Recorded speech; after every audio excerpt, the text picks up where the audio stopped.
Okay, we're live on YouTube now. Okay, definitely. Okay, we're live on YouTube, and let me check my Facebook again. Yeah, and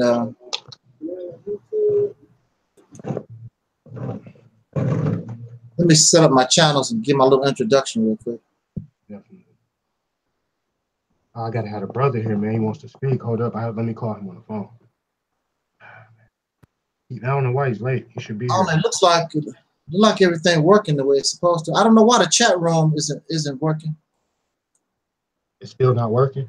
No, it's still not working. Let's see, man. We couldn't post a link. Somebody might want to join the discussion. Anyway, I'm not gonna worry about that. So bro, you ready, man? We started. It's 4:30. I sent the link to your Facebook. Okay. Okay. Yes, sir. In the name of our ancestors, peace forever and always. Welcome to another edition of what I call the Reality's Temple on Earth Internet Ministry. I am, of course, the host of this program, known here on social media, wherever you may find me, y'all. I am known as the mighty.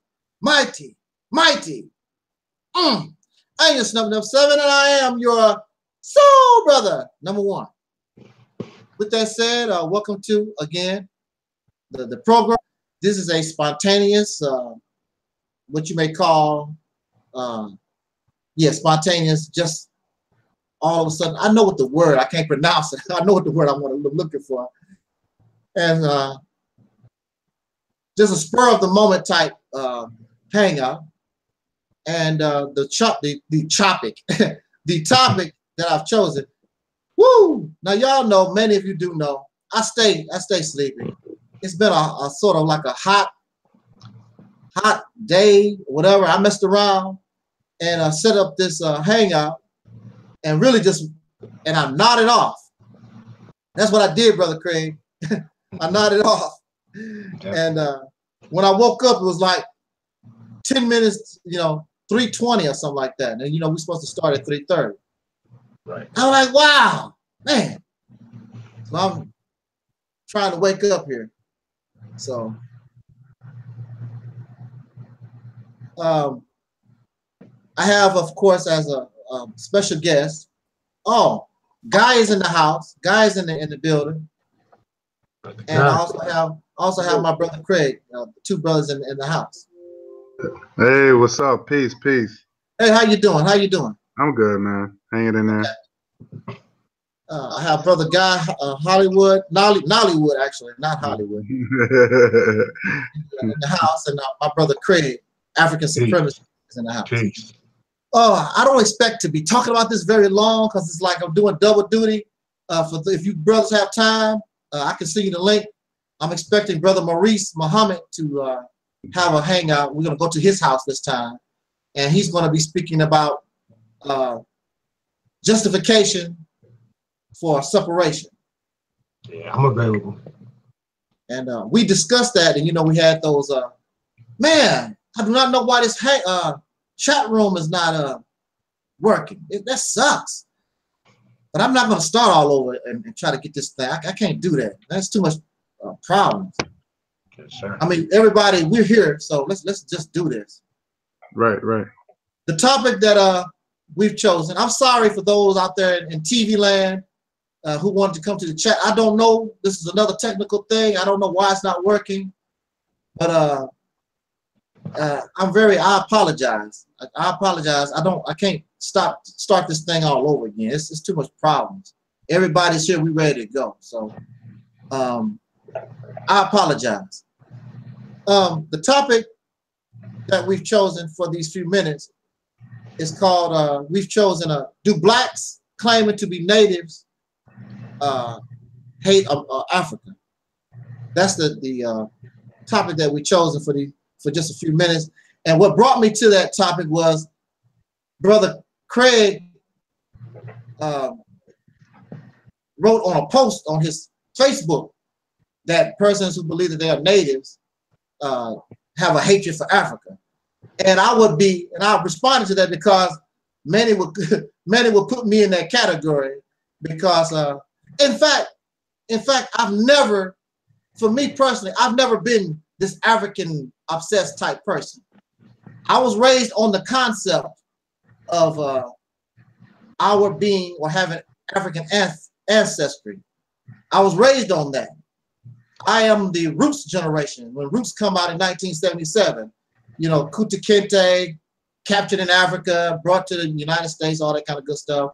I was taught that we were brought here on all these boats and things. That's where I come from. So I come from the same place many of you come from on this, as far as this concerned. But now the problem here, and I was like many of you out there in TV land, and probably perhaps the guests, the brothers that's here too also, I was like that. And when I first heard a lot of people coming out saying that they were natives, that we were actually natives to this land, I had the same attitude as many brothers and sisters who embraced the we came from Africa story. I'm like, oh, you just hate Africa, you shame of Africa. And I was told about the Caucasian people and the negative stereotypes of Africa, and that's why we don't like Africa and all this type of thing. I thought the same way. But again, just like, unlike many people, when somebody brings me something, I might reject it at first, but believe me, I continue to think about it. So as I continue to ponder, and some of these brothers and sisters who bring this to the forefront, many of them make excellent videos, bringing information. And it's difficult when I examine that information, it's very difficult to, you know, how can you just ignore this information? Also, growing up as a child within the Black community, I've always heard our people make this claim. Now, who is the one teaching us that we're these Africans? Now, mind you, Africa is a general term, just like chicken. Chicken is a general term, but chickens come in many varieties. What chicken are you talking about? All chickens are not the same. It's never specified. If you know, you should be able to specify who the hell you're talking about. Because Africa is a very large continent, over 50 nations, countless tribes, 700 different languages. It's a very large place. Even if you narrow it down just to West Africa, where they talk about our ancestors supposed to have been shipped from, you still got a lot of tribes and people to cover. Who are you talking about specifically? You can't be all of them. And if you do a Google search about Africa, look at the various different kinds of people. Remember, the Twa people or the Pygmy people, they are Africans. How come you can't be that? They are very, very short people. So if you're a short brother or sister, how come your ancestors couldn't be a Pygmy? But y'all never make a claim to Pygmies or those of our people who are living a primitive life right now. You want to claim people that's supposed to be royalty, you know, kings and queens and doing good or whatever. You have this fantasy in your mind about what these people are supposed to be. Everybody cannot be royalty, my friend. Even the Caucasian people have royalty. Didn't the royal folks just get married? All the Caucasians ain't running around talking about we're kings and queens. They're not saying that. This specific group of persons, Caucasians, are the royalty. The rest of them are not. They are the paupers or whatever. They are not part of the royalty. They do not run around talking about we kings and queens. No, this specific group. Matter of fact, when it comes to royalty, remember at one time, royal blood, they practiced incest because they didn't want their royal blood tainted with nobody else. So sisters was made to marry brothers, brothers was made to marry sisters, mothers married sons, fathers married daughters because they did not want their precious blood to be tainted. But of course, as you know, as time goes on, that blood gets thinner and thinner and they start having problems. So they had no choice but to start mixing with the common people so that their bloodline wouldn't be totally destroyed with that. That's sick. That is sick. And y'all talk about kings and queens. That's the stuff that they done because they are better than everybody else. They committed incest. Fathers slept with daughters. Daughters slept with mothers. Mothers slept with sons. And y'all are king. Like that's something fantastical. And all royalty is not good. Many of these royals were tyrants. They were oppressors of their people. Royalty or kings and queens supposed to serve the people, but they don't. Many of them, the people were serving them. They was living high on the hog, whatever. So not only in Europe, but also right now, matter of fact, in many of these places on the African continent. That's not the subject matter. I don't want to stray off the subject matter. The subject matter is, do people who claim to be natives, do they hate Africa? So I am, and I was raised with this teaching that we came from Africa. Like I said, who taught us that? Was it taught to us by a dark-skinned person? Or were we taught this by the races? Like, again, right. Africa is a general term. Who the hell are you talking about? Right. See, the way I look at it, if I can speak just real quick. Yeah. Now, the way I look at it, are you still talking, sir? I don't mean to cut you off. Yeah. So I'm just telling you, I'm gonna let y'all break it down. I'm just gonna tell you where I'm coming from. Okay. Now, for me, as I continue to ponder this question, you know, who taught us this? Because I know from my own personal experience, the one who actually taught me that we came from Africa was the racists. At the same time, they told me that the racist is a liar and a manipulator and a deceiver. So can you really accept anything that they present to us on face value that is true? He also tells half-truths, which is in this case, see, that's what makes a lie believable is that you put truth in it. That's what makes a lie believable. There's no doubt that some of our people did come from the continent. There's no doubt about that. That's true. However, the question is, the original breeding stock, which makes us who and what we are, did they come from the continent and they came by these boats? That's the question. At one time, they called the native people here Negro. They called them Negro. Do your research, look it up. Why would they call the native people here Negro? Who else is called Negro in America? It's us. So is that a coincidence, or is it that we are the same people? And how did the Africans learn about the vegetation and the animals? How did they know coming from Africa? The animals that are here are different from the animals on the continent. But they came here, and for some reason, they learned all this different stuff. How would they know? They don't know about the fauna, the animal life that is here, unless you was here already for hundreds of years. There's a lot of questions here that bothering me. It's bothering me.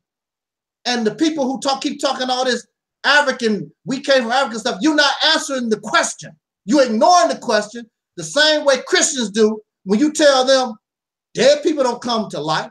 Well, you see Jesus raised the dead. Where? Prove that to me. And they just basically ignore and keep rolling on with their beliefs and story. Dead people, there's nobody who has brought a dead person to life. Never been done. But they will tell you over and over again it has been done or whatever. And we can prove it happened. Well, I mean, come on. There's a lot of stories. When you talk about these people, the story about Africa is that 100 million of us died in the Middle Passage. That's a lot of people. That's a lot of boatloads of folks. Also, somebody's a damn fool. Somebody's a damn fool. Because there's no way. That's a lot of money somebody have wasted. Why would you keep going back and forth and you're gonna lose, you don't lost 100 million people in the Middle Passage? How are you making a profit? Because slavery was a business. It wasn't about hatred. Hatred and bias and prejudice was used to justify and support slavery, but the bottom line of slavery was money. It was a business. You cannot make profit. You cannot make money, and all your money is going down in the middle of the ocean. It takes a lot of boats to go back and forth, and 100 million die in the middle passage. That's a lot of boats. Where they get the wood from? Where the boats now? I mean, where's the relics of the boats now? Because that's a lot of boats. A lot of them had to survive during that period of time. The records do show that they did import Africans from the continent and the islands, but it don't show this. The problem here is the mathematics. You got evidence that our people did come from the continent, but you don't have the evidence, the paperwork to back it up. You have very little paper. You have a few documents, but you don't have a whole lot of documents. Where is this paperwork to show that that's even close? That's the problem with the Jewish Holocaust story. There's no doubt that these people called Jews, there's no doubt that they were mistreated and put in gas chambers and all like that. But the numbers don't add up. They talk about 6 million. Even, do you know how, okay, if you're going to kill 6 million people, first of all, you have to take in consideration the time when this is supposed to start and the end. They did not murder Jewish people like you were slaughtering people, like you were slaughtering animals in a farmhouse. That's not what was happening. This torture, this oppression was done little by little. A lot of these people starved to death.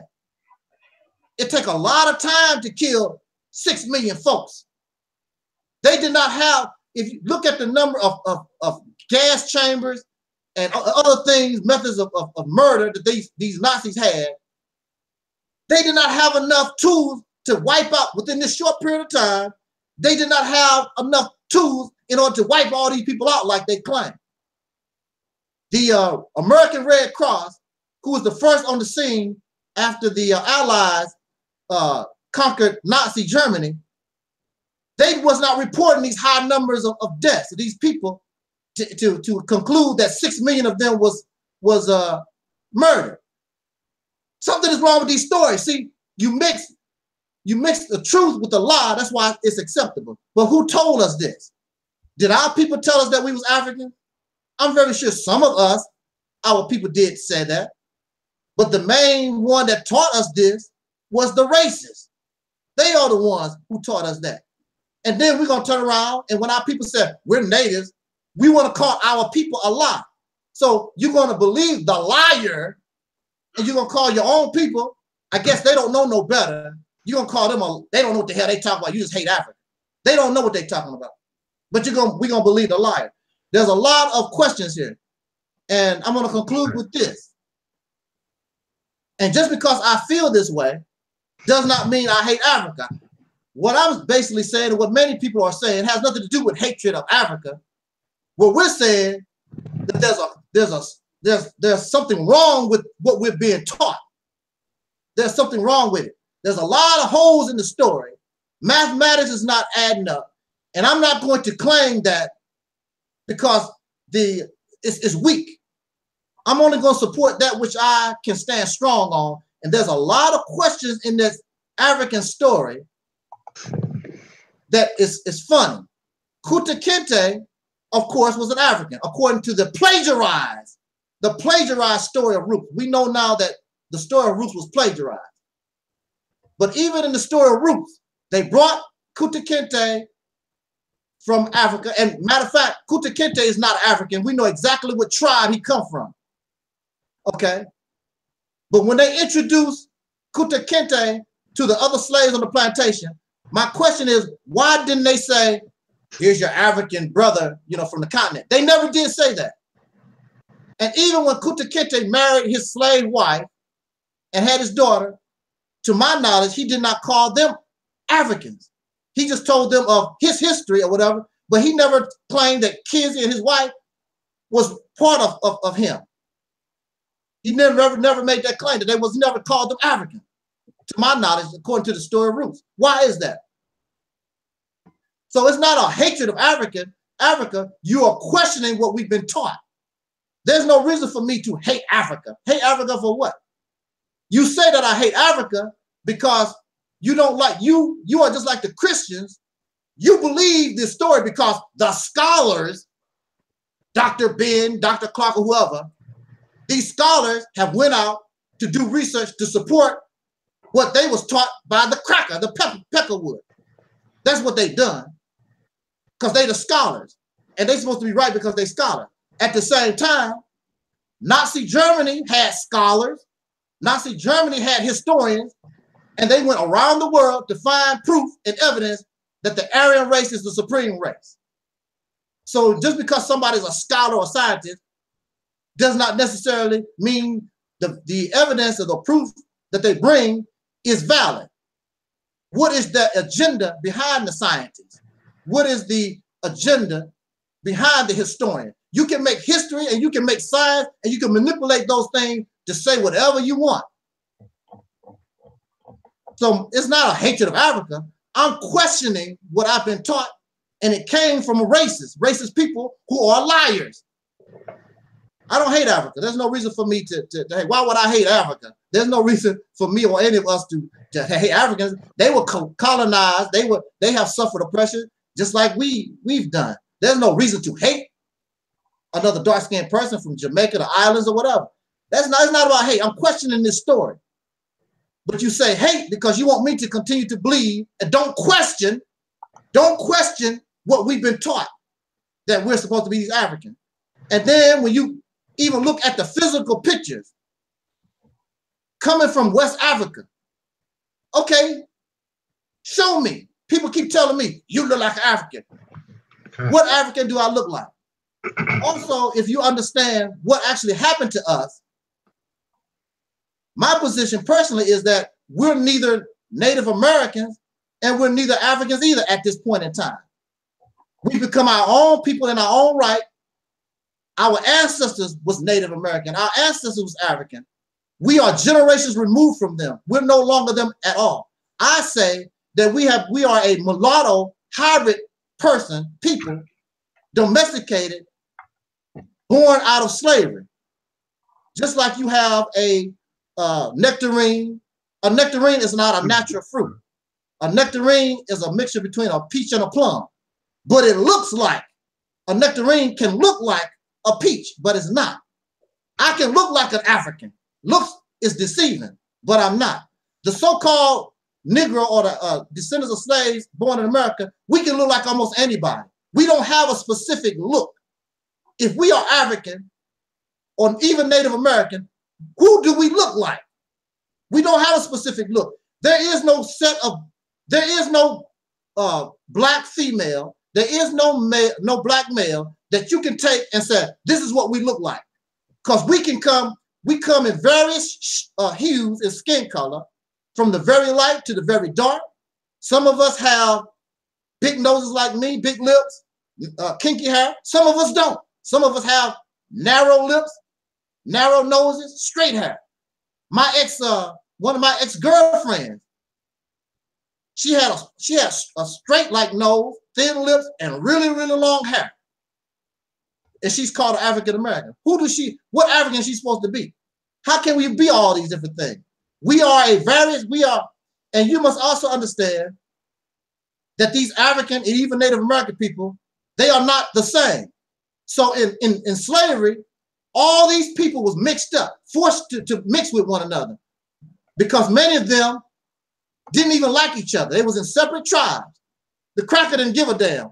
He just grabbed whoever they could grab, and they were forced to mix with one another. So that gives us a variety of different looks. Plus, of course, as you know, the cracker raped us. So his blood is in us. Generations pass on. We become our own people with various looks. And we're so different, I don't even know how that we recognize one another, but we do. We don't have a specific look, but we know who we are. So if you want to make these claims, whether it's Native American or African, what is your standard of purity? See, if you have a standard of purity, that means you can tell me, you can specify who exactly you're talking about. Because, what is your criteria for purity? You don't have one, because you don't even know who the hell you're trying to be, who you're trying to claim.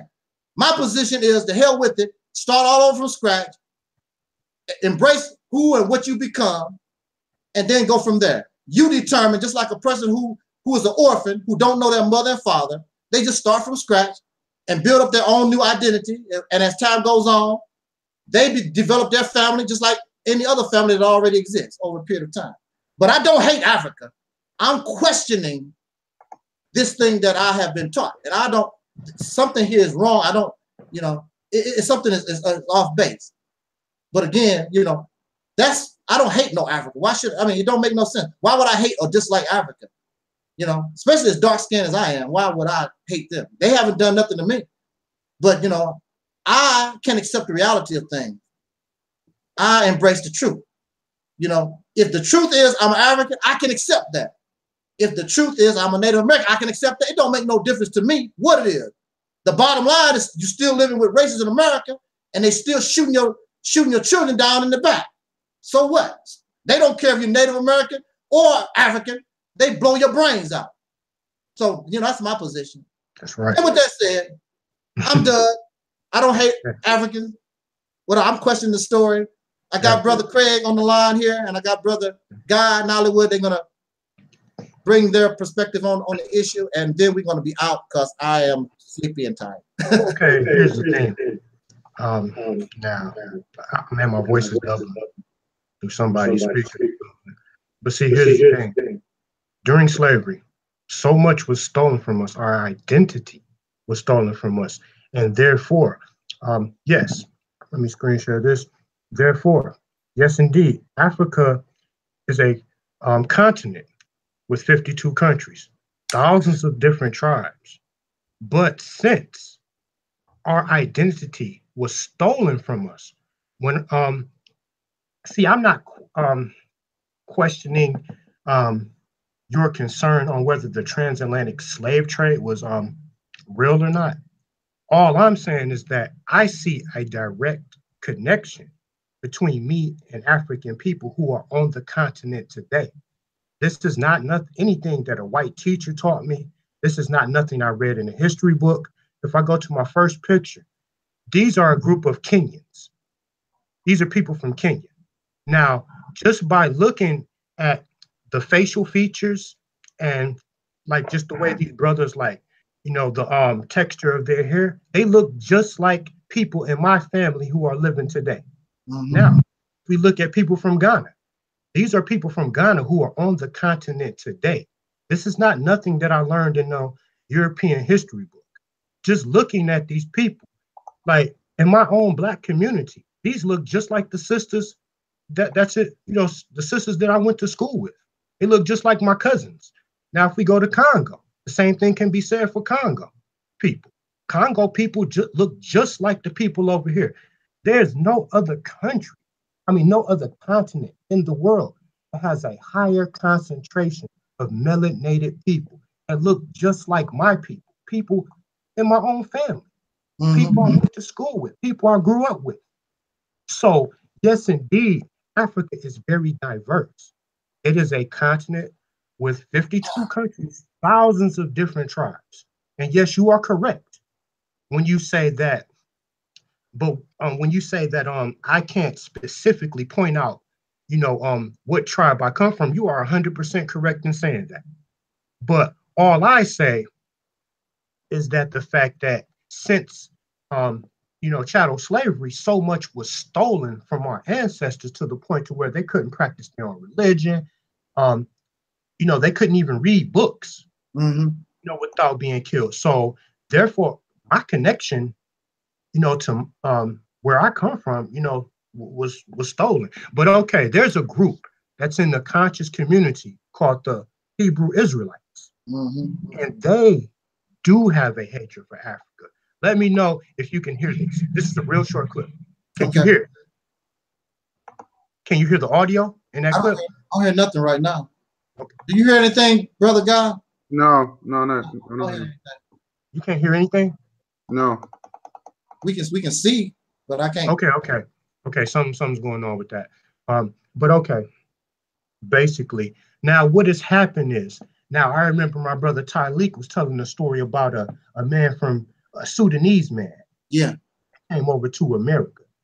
Now, there's a war like the Bloods and Crips and things like that going on amongst people who are native to the continent of Africa and African Americans, because you gotta think, if you ever heard of Willie Lynch, like with the white man is so tricky. When he came over to North America, he turned Native American tribes against each other. Yeah, he's a master of tricknology. So basically what I'm saying, through propaganda, through media propaganda. Now let's go to this. Through media propaganda. Now if we look at this statistic right here, this was posted on CNN. It was talking about 72% of African American births are out of wedlock. Now, this is the type of propaganda that's being shown over there in Africa. It does not paint African Americans in a good light. Like, they see us with shiny rims. Like, over here, a brother will spend $150 to $250 on tennis shoes and not have, not try to use that money to, start any type of business or anything. It shows us as being savages. So it's like the propaganda, just like, Hitler's propaganda campaign that he ran against the Jews. The white man is over there when whatever African can afford the luxury to even be able to watch television, they're not seeing us in a positive light. They see our women having no self-respect for each other, just, dancing and, going around just having loose sex and stuff like that. So when an African that's native to the continent comes to this country, he already has tainted, a tainted perception of us. The same thing could be said for Black people in America. When the white man propaganda against people from the continent, he shows African people as being these savages with bones in their nose and plates up in their lip, and not contributing anything, to civilization. But what the white man is not showing you is that, we have African doctors. We have African doctors, African lawyers. I mean, we have African people who, are trying, to live a good life, get, a decent education and stuff like that, and do something for themselves. Now, I wish you could have heard the audio to this video, because basically what these Hebrew Israelites said, there was a Jamaican brother that stood up and asked a question, and he was asking them, had they heard about some massacre that happened in Africa or whatever at that period of time. Do you know this Hebrew Israelite brother right there said, good, he don't care. He don't care about Africa. He don't care about Africans. And I can post that once this video is done. I'll post this video, the link to this video in the comment section, and I'll, show exactly, when that audio clip starts. But yeah, so I'm not saying you per se, my brother, have a hatred for Africa, but what I'm saying, there are groups in the conscious community that do talk, real down on Africa. So basically what I'm saying, at the end of the day, I'm gonna make this real sweet and real quick. Okay. It's just all about propaganda. That's what has us separated.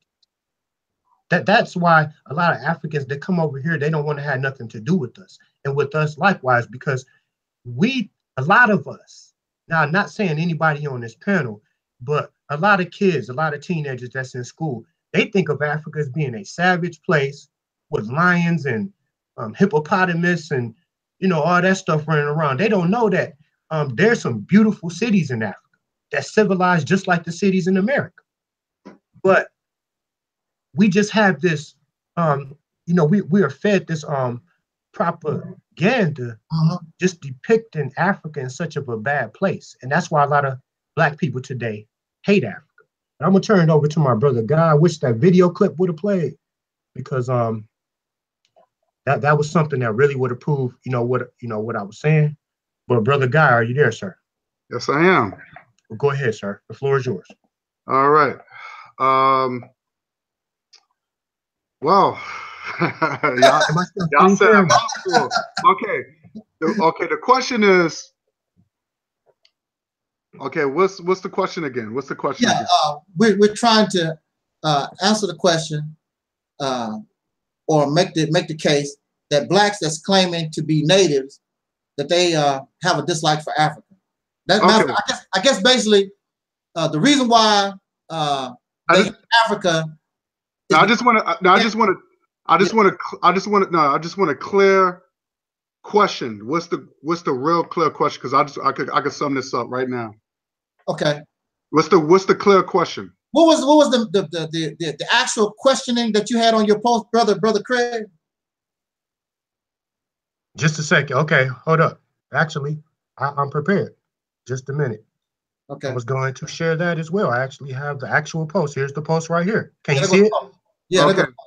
People who claim indigenous ancestry have a deep hatred for Africa. Now, maybe I was being too definitive about that.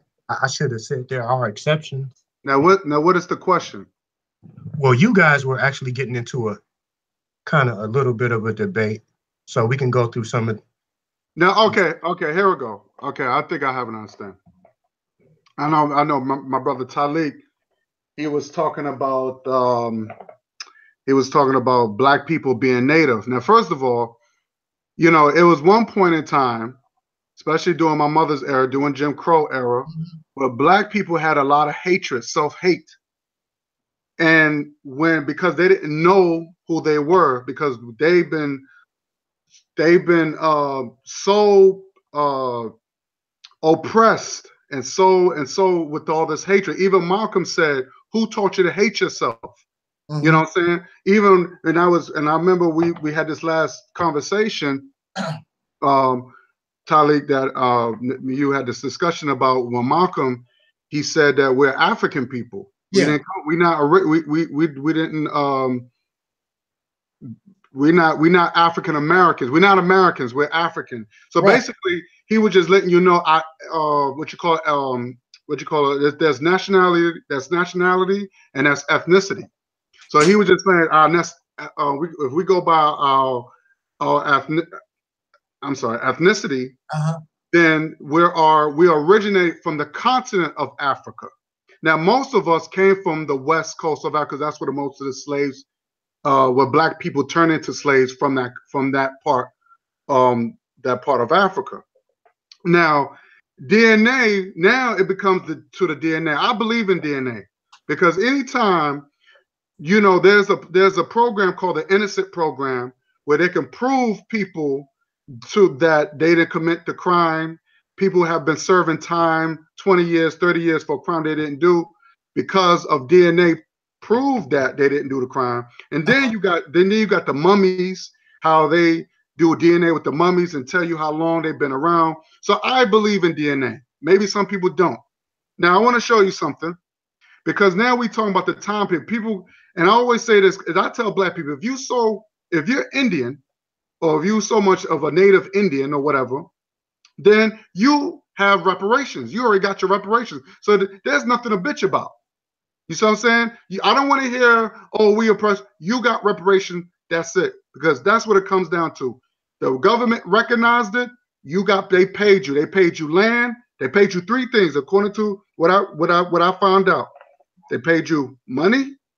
Money is forever. That's it. That's what reparations is. It's not a one-time deal. That's forever. So you get money for, I think, maybe every 2 weeks or every week.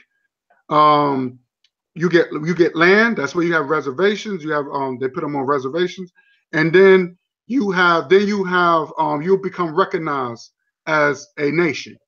The government had no choice but to recognize you. Now, of course, black people, we all over the place. We eat. Some Negroes say that we're Asiatic. We come from Asia. Some people say we come from Israel. We all over the place. So we're not even nationalized. As we not even come together as a nation and say, look, this is where we come from. Now I want to show you something, because I'm always talking about the time period. If we're saying that, if we're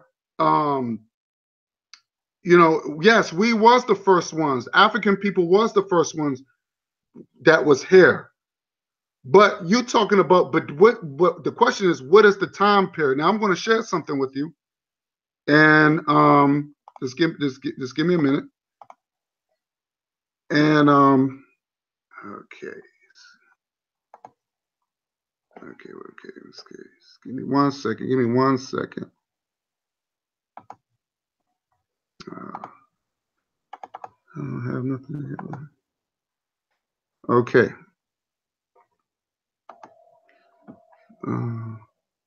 Okay, y'all see this? Hello?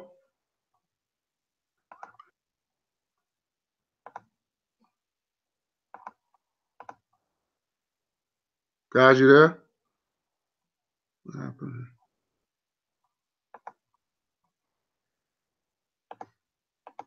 Hello?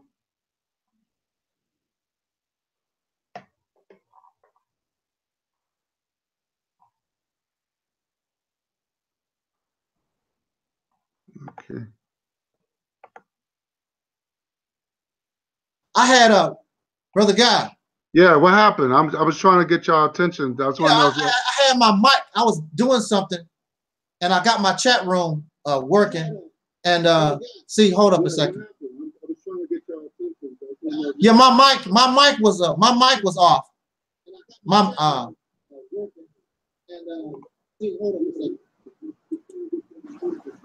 Yeah, my mic. Okay, there we go. I got that. I got my chat rooms working. Okay. Now, do you see this on the screen? Hold on. Give me another second. Let me put my screen back up.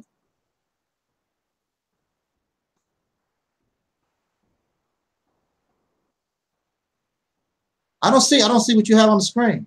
I don't know. Something's wrong here.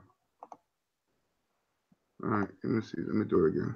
Okay, I see your avatar. I don't see what you had up on the screen. It was there for a second. I don't see it no more. Oh. Let me see. Do you see this? Yeah, there we go. Okay. Now, what I was saying that we was talking about the time period when the first Africans that came over to America.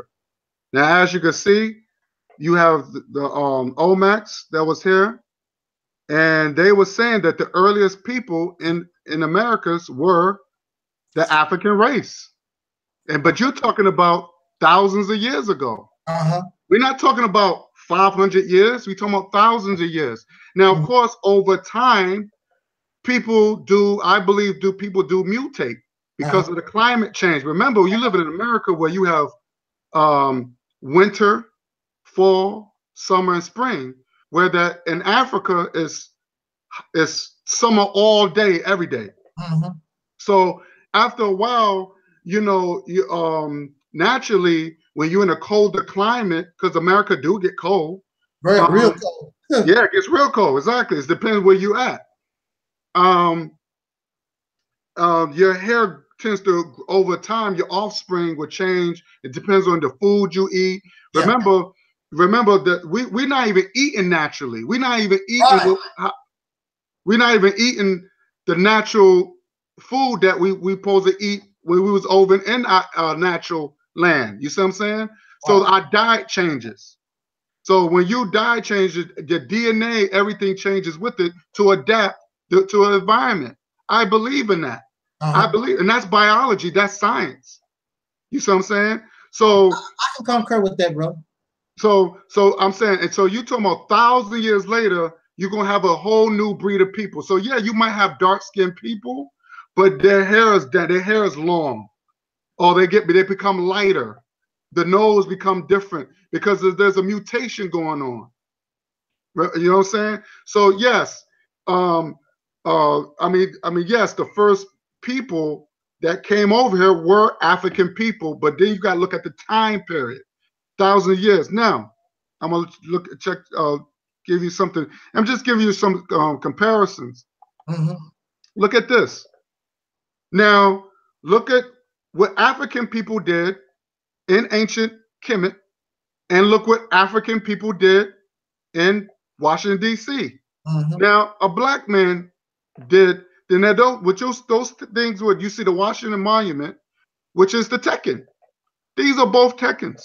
And that's, as you can see, you see Dr. King, you see this pharaoh right here, and these are made by black men. Because we only us as a people can build our history. We know about ancient. Remember, that's what the first civilization, and it spread all through Africa. Okay, I'm gonna show you something else. Then remind you, this is Africa and America, same thing. You know, and I'm gonna show you something else. Now, these are two different pyramids. Now, of course, like I told you before, thousands of years. This pyramid is this is over 1,000 years old. This is an old pyramid that you see over the one in Mexico, and then you see right here one over here, the other one in ancient Egypt. We are pyramid builders. Now, of course, our people built that. We built both of those pyramids. Our people, our ancestors, or built these two pyramids. Now, show me one Indian 500 years ago that built the pyramid. Show me one, because last thing I know, those guys was living in tents.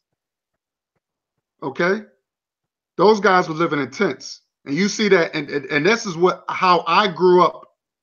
And this is what I learned about the Native Indians. They don't build nothing with concrete. They don't have built nothing with rock or anything with cement. They're not builders like that. Okay? So that knowledge comes from the African man and woman. You know what I'm saying? We are scientist people. We are people of science.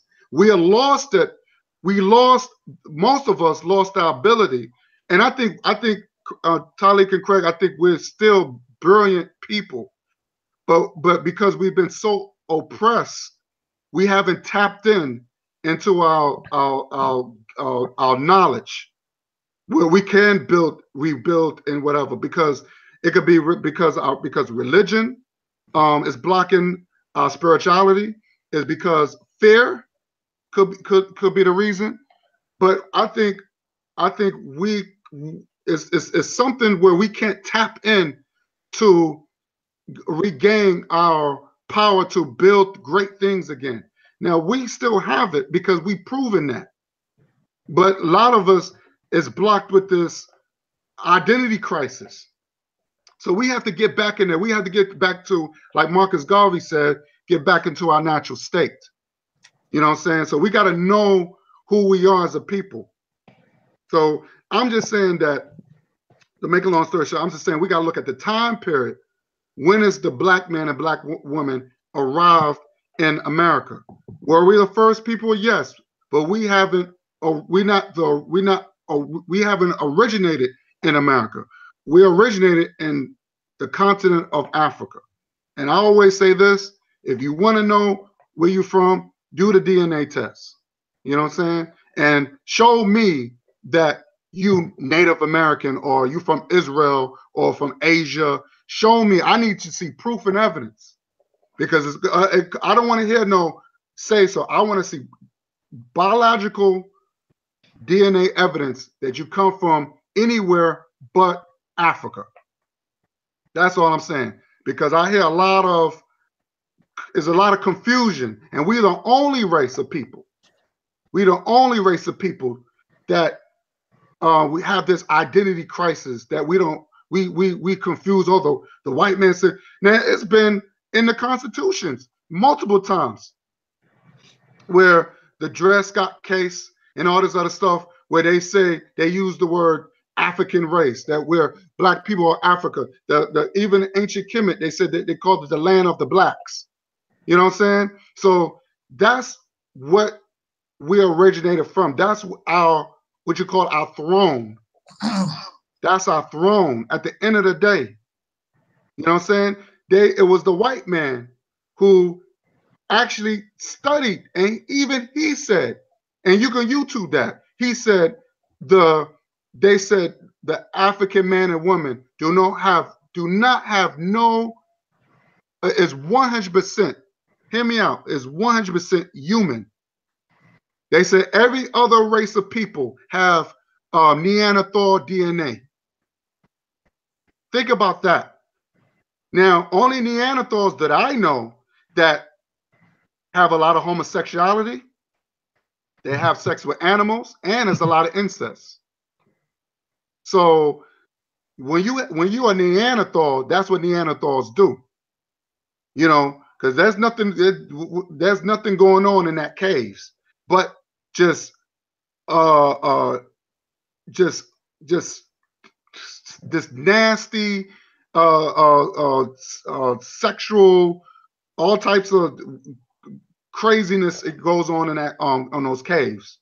You know what I'm saying? So because one thing about that melanin in us, that melanin that gives us natural energy. As long as we and that sun, that's what they call us sun people, because that sun give us spirituality, make us think more, make us, you know. But now it keeps us being depressed. You see what I'm saying? So we have to be connected to the sun, just like the ancients, our people from ancient time. We need that sun. That's what most of us are always depressed, and we always angry. We acting just like the people that's been oppressing us, and we need to stop that. We need to get back into the tropical climate, and that's the only way that's going to save us. Because living in Chicago or Mississippi or whatever, that we're not getting that natural sun. We need to be connected over there. That's what a lot of people, and I know a lot of black people that I got on my Facebook, or not a lot, but I know a few brothers and sisters that went over to Ghana or to Nigeria or whatever to get to connected to that sun. Because at the end of the day, and they come back and they refresh. Your skin is it's shining, and oh man, it's beautiful. You become a beautiful person, you know. So that's all I want to say about that. You know, I don't know if you want to rebuttal or anything, but that's what I want to say. Brilliant. Okay, I think everybody. Hold up. Yeah, I just want to make sure that we stop the division. You know, I mean, like, I don't want to force my beliefs on anybody. Right. That's the way I look at it. Like, at the end of the day, the way I look at it, like, if you believe, you're African, or you don't believe you're African, I just want to stop the division, man. We all have a common enemy. Right. We all have a common enemy. It doesn't matter, if you native to America. I mean, shit, the white man, at the end of the day, I think you said this in the video, or somebody said this at one point in time. He don't give a damn if you're native, if you're light skinned, dark skinned, got curly hair. Shit, if it's time to put you on at the end of that noose, yeah, do not discriminate. Do not discriminate. Absolutely. Let's end the division. End the division. We too divided just on ideological differences. Right. So let's just end the division. And it's very simple. I mean, it don't take that. It don't take that much. But some of our people are just so loyal to whatever they believe, whatever.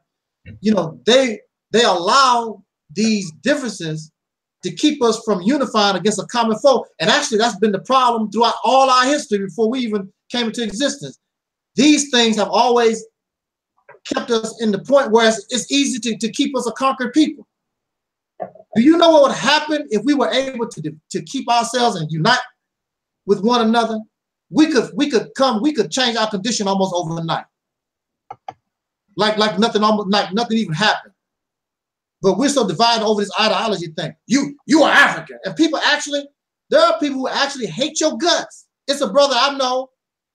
I've known this brother for years, a long time. I wonder why this thing is not working. I wonder if I must have done something. It's supposed to automatically, when you talk, it automatically supposed to go from one person to another. But it's a brother I've known for years. And I told him, I said, man, I question this African thing. And next thing you know, the brother told me, I can't get with nobody who don't like, don't want to claim that they're African. They know they're African. And I ain't heard from the brother since. It's sad. But that's how a lot of us, if you don't believe in Jesus, they don't want nothing to do with you. If you don't recognize the honorable Elijah Muhammad, they don't want nothing to do with you. They are on these kicks. But when it's all said and done, and they know, when it's all said and done, when it's all said and done, just like Brother Craig just said, when it's time for the noose, The news is not prejudice. They don't care if you believe in Africa or you're a Native American or whatever the hell you're supposed to be. They don't care. When they throw you in prison, they don't ask you, are you Native American, or are you African, or whatever the hell you are. All thing is a Negro face, and they make their moves on you just like they've been doing for the last 500 years. We still tripping off ideology and beliefs and other nonsense. Or you made a video about, there's brothers who don't like me to this day. You made a video about me. So what? There's brothers right now that don't like me because they feel, I don't know, I guess they felt we're supposed to have some kind of meeting or whatever before I can make a video about something they said. I'm supposed to talk to them first or whatever. And they actually don't like me because I made a video about them. I don't care who make a video about me. I could care less. That's your right. That's your opinion. But you know, but I still walk up to Brother Guy and say, man, you just made a video about me, bro. You know, you tripping, man. You know? No big deal. I don't hate you because you made a video. We have a difference of opinion, but we still in the fight together. Soldiers on the battlefield are different. You know, one soldier might like apple juice, the other like grapefruit juice, but they are on the battlefield together. They got to have each other's backs on the battlefield. We are at war. It makes no difference what our difference is. We have to push that aside. We are at war with a common enemy, man. What's y'all Negro problem? You mad at me because I made a video. But I want to say this though real quick. Yeah. Why would anybody want to be connected to greatness? And when you hear about the great the great history that our people have done in Africa compared to any other race of people, you know, because everybody else came later. You know, if our people was the first ones that created civilization, it should be something to be proud of. And this is something that our oppressor kept from us. And not only that, there was a petition that was in writing by the United States government that Black people should not reconnect with Black people in Africa. And that's one of the reasons why they killed Malcolm for that. And other our great heroes, because they was trying to make that cross that bridge. If you look at the movie Black Panther, it was that connecting the bridge between the Africans in America and Africans in Africa, and they was trying to put it through a comic book, and that was the message right there. So why not? Why would anybody? Why would I want to be connected to a damn Native Indian? Tell me what the type of accomplishment that they did. Tell me one. I'll wait. Okay. Tell me one. Tell me what about Asian? What accomplishment that Asians ever did? Well, according to the teachings of Honorable Elijah Muhammad, you know, we're not going about no Elijah Muhammad. We talking about. I'm just saying, according to the teachings of the Honorable Elijah Muhammad, they call, you know, we the Asiatic black man. You know, I don't know about no Asiatic black man. I just want to know what type of accomplishments that the Asians did compared to the African people that already have done.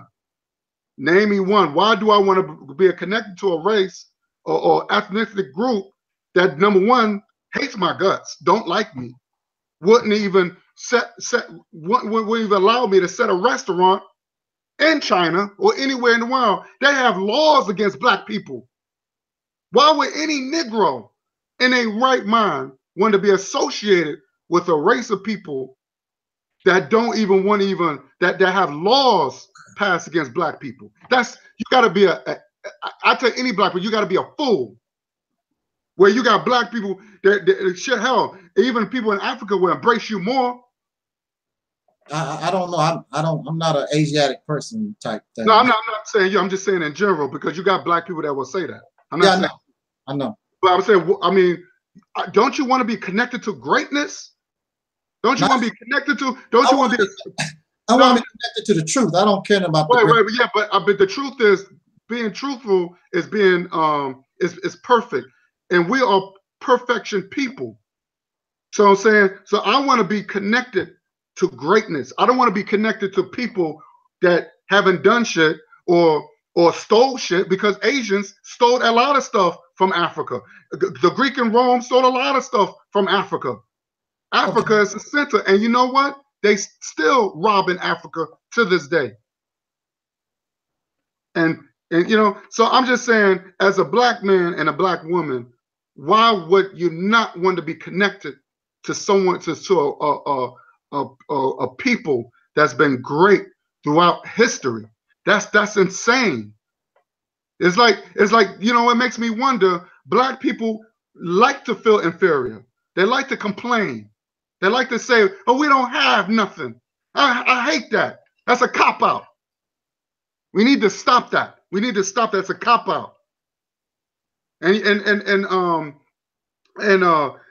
I remember you had said something about let's use what we have. Let me tell you something. I don't know what I don't own nothing. I don't, like Ice Cube said, I don't own the shoes on my feet. But give me 1 second. Give me 1 second. I guess he's going to get the. Yeah. So I don't own nothing around here. So what do I have? Only reparation can get me out of my position. Because maybe I don't want, so that way I can build my own empire. They owe me it's compensation. It's compensation. If you're gonna tell me that they have no problem paying the Japanese off, they have no problem paying the Native Indians, and those Native Indians don't look like me. The Native Indians that I saw, that they showed. And you talking about don't. Huh? The modern these frauds, because back in the day. But that's what the reparations went to. They didn't go to us. Right, they went to the frauds. Right. Right. Well, the ones I saw they look more Mexican though. I'm talking about, if you go back, not today. I'm talking about if you go back the early 1900s to the late 1800s, they look more Mexicans. They look more Mexican. That's what if you look at the old pictures. But that's the point I'm trying to make. The point I'm trying to make is that for some apparent reason, we still fighting for our cut. Dr. King died for this. Malcolm died for this. This is something they've been fighting for. They don't care about nothing else. They don't care about that equality bullshit. They want, remember Dr. King said, "We going to DC to pick up our check." Mm-hmm. That's what Dr. King said. So all that holding hands with the white man and all that, he wasn't talking about that nonsense. And that's what the white man, and Taalik, you said this best, how this is something the white man would throw at us. They would throw, they would pick certain videos, like Dr. King, and when Dr. King was when he before he got into the consciousness, and when when Malcolm got killed, that's when he took up the torch as Malcolm. Talking about black and we're black and I'm proud and all that stuff. Yeah. And they said, "Oh, we can't have this. We can't have another Malcolm." So he talked about how the white man came after he killed after he almost wiped out the Native Indians, how they start giving out free land to them. They start granting a free land, and I forget, there's a program they had called the Rǳparations program. Any white man could come over, they automatically get 50 acres of land. You know what I'm saying? So what I'm saying is that we have to fight for what's ours. We fighting for peanuts. That's what I'm saying. Because I don't own nothing. I don't own the boot, or I don't own no sheets. I don't own nothing, because at the end of the day, I still gotta go to the store, to the white man's store, to get it. True. That's all I wanted to say. True that. You know, well, actually, we're going a little bit off topic. Technically, this is a whole different ball game, because actually, the only thing we really want to know is why we're on subject, but then we're going a little off topic, a little taste here. Because the only thing that we really wanted to answer the question, why do people, blacks that claim to be natives, do they have a hatred? Why do they have a hatred for Africa? And we touched on that. And don't want to go too far off topic, because when we start talking about reparations a whole lot, that's not the topic. It starts going off into places that you know, that's not what we were supposed to be talking about. And you know, the reason I posted I don't want to drift too far off the topic. You know, the reason I posted that though, brother, is because there's like this gang banging thing going on social media that I've been seeing lately. And it's like a group of people who claim to be Aboriginal against those who claim to be, you know, descendants of you know, Africans or whatever. So it's like this big beef going on. And I've been noticing a lot of those people really do truly have a hatred for Africa. I'm not saying like someone such as yourself, just everyone who, you know, does not believe in, you know, the transatlantic slave trade, or doesn't believe that, you know, we are the descendants of, you know, African people. I'm not saying that everyone that claims to be, you know, that claims to be indigenous has issue with, you know, people from the continent, but there is like a huge beef going on right now on social media. That was the reason that I posted that status. So I tell you, well, this is what is happening. It's almost remind me of the Crusades, you know, the Christians versus the Muslims. That's what it sounded like to me. You have this side, or we're the Africans, and the other side, no, we're the Aborigines. It's the Muslims versus the Christians, and they get ready, you know, like this crusade thing getting ready to happen, go on. And I'm caught in the middle, and both of them hate me because I'm telling you that we're neither. We're neither. And you're not connected to neither.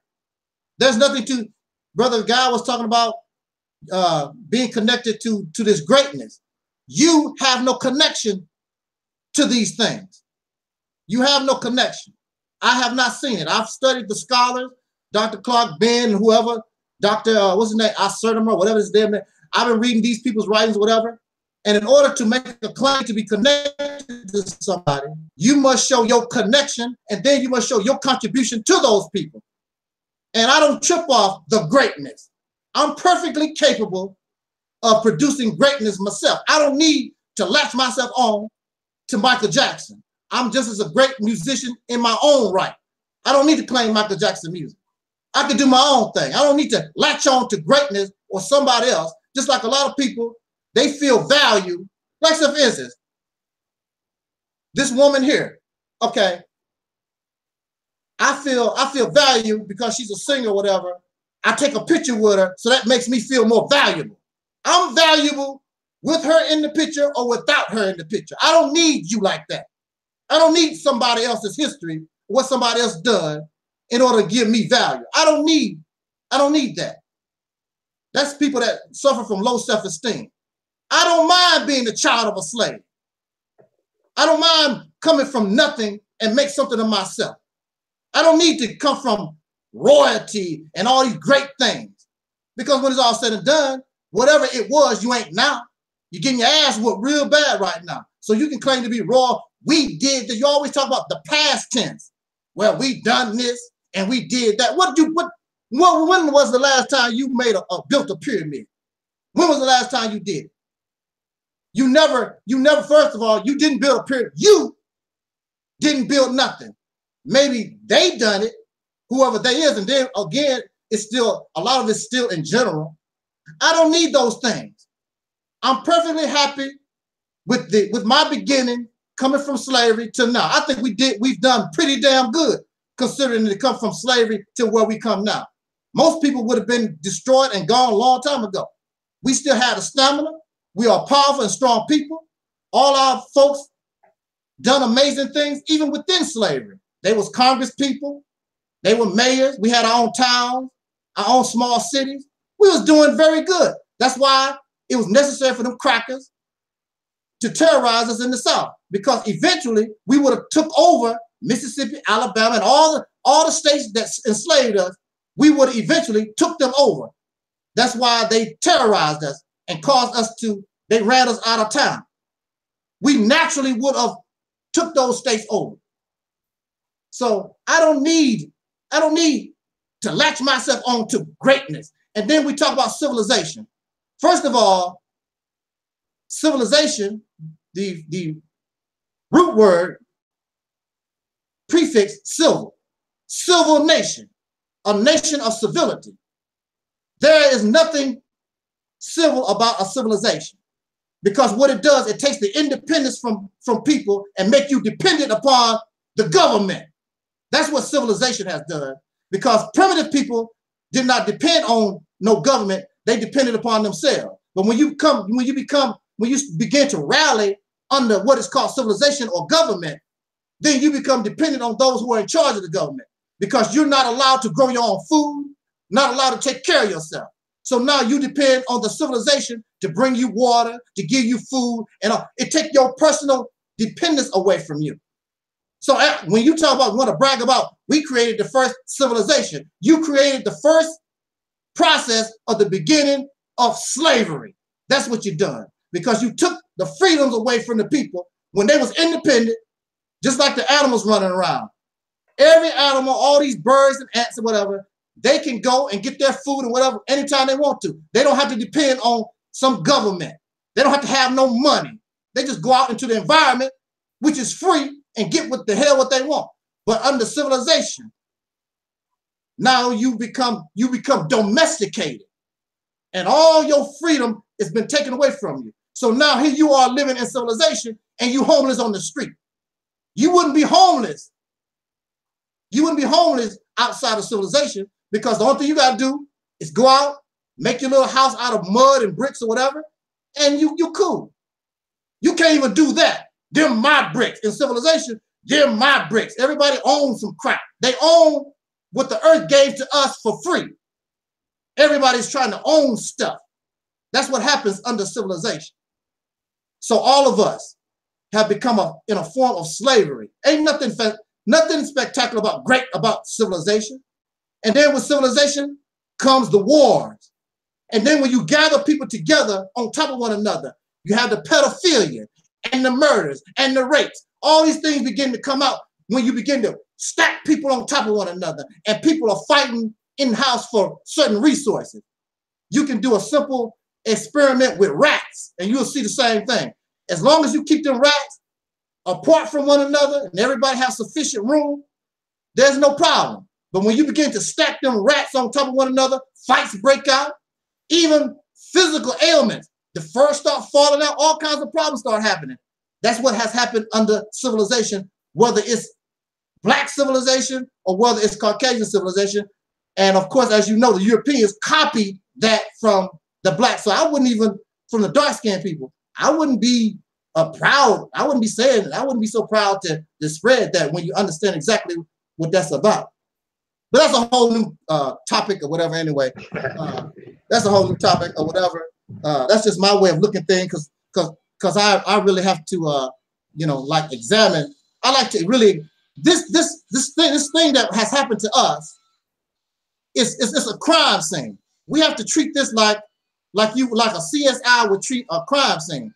And when you have a detective mind, see, a detective, anybody in law enforcement whose job is to solve a crime, they can't think like we do.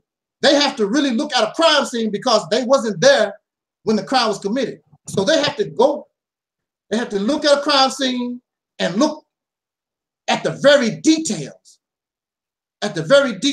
of what happened, so they can try to figure out, have an idea what the hell happened here. We're not like that. We see a crime scene, the only thing we see is a person laying down in blood. That's all we see. Detectives don't see that. They see a scenario because they have to figure out what the hell happened here. We are involved in a crime scene, and we latch on to these ideas and these beliefs, and that's where we stop. You can't be a good detective doing that because you're trying to solve a crime, because what you first latch on might be incorrect when you begin to really look into the details of what happened. But again, when it's all said and done, y'all, brothers, that's why I love y'all. Y'all my brothers. When it's all said and done, we have to be able, whatever it is, we have to be able to look over our beliefs and our ideologies, and we have to understand, I need you, Brother Craig. I need you, Brother Guy. We need each other. We'll talk about the rest of this stuff later on. Pick up your gun. We got some boys we got to deal with here. Somebody mess with you, messing with me. Whether you're a Native American or African or whatever the hell you are. That's what we got to get to the point at. Forget all this other stuff. We can do all this other debating, arguing in our leisure. We don't have leisure time. We got an enemy that is attacking us and messing with us 24 hours a day. And we have to be on the job 24 hours a day. They don't take a break. These devils have been on our case going on 500 years, 24 hours a day. We want to take a break. I've heard people in the struggle talk about, whoo, I need a break. I'm going to Disneyland. What? I'm taking their family to Disneyland. Dude, our babies, their brains getting blown out. How the hell are you going to take a break? We got 40 to 70 million people. We got to get on the battlefield. They are in the drug houses. They are in the liquor stores. They don't really understand they are under siege, that we are at war. Got a lot of work to do. How you gonna take a break, bro? You gotta stay on the case. But I want to say this though. I want to say this, Taalik. Yes, sir. I remember you was talking about statistics. Like you keep talking about statistics and statistics? I don't never talk about statistics. No. You said the numbers don't add up. That's statistics. No, that's not statistics. I'm talking about this mathematics. What's statistics? What does that mean? It's still mathematics. I just said nothing about statistics. No, but it's mathematics. It's mathematics. Listen. I don't. Well, you know, anybody that come to this channel know I don't talk about statistics. What I'm saying is, like, say for instance, if a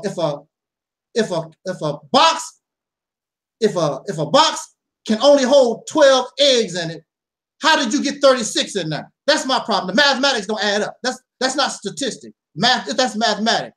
How did you get 36 eggs in a container that only held? Statistics is mathematics.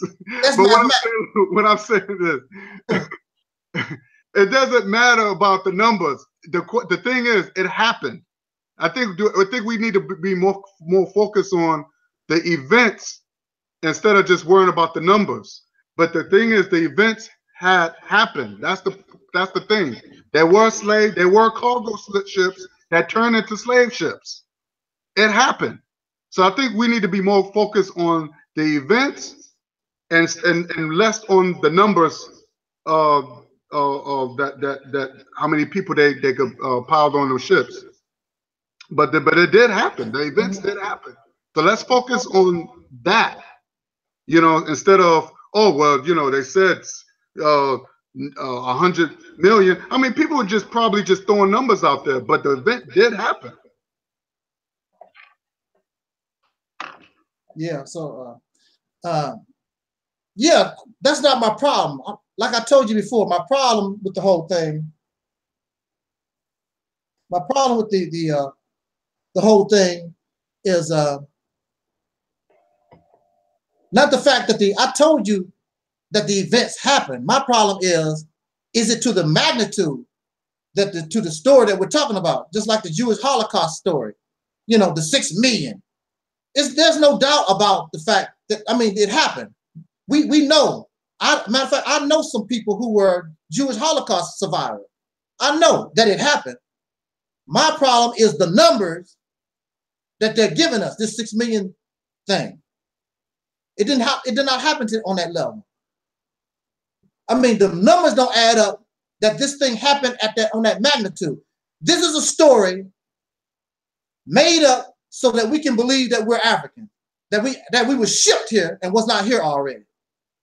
It's a made-up manufactured story to make us look at Africa so that we won't make any type of claims of being here already. And on top of that, matter of fact, from my point of view, it don't make no difference anyway, because what I'm saying is that we are generations removed from any of our ancestors anyway. We become a brand new people to ourselves. And we are natives because we was created right here to begin with. This is where we were created. We did not come from no Africa. And when their brothers and sisters come from Africa, they don't interact with us, not necessarily because of the propaganda. They know we're not the same. Just like that brother from the Sudan I was speaking with he was a cab driver. He told me the same thing. He said, we're not the same, man. We're not the same. They know we're not the same. And on top of that, you want to be whether you are African or you want to be Aboriginal or whatever, if you're not going to practice the culture, if you're not going to make no attempt to practice the culture, speak the language, and all that goes along with it, what is the point? You are Negro. So what is the point? You don't eat African food. You don't speak no African language or Native American language. You as a Negro. So what is the point if you're not going to try to return and be like that? Well, brother, just because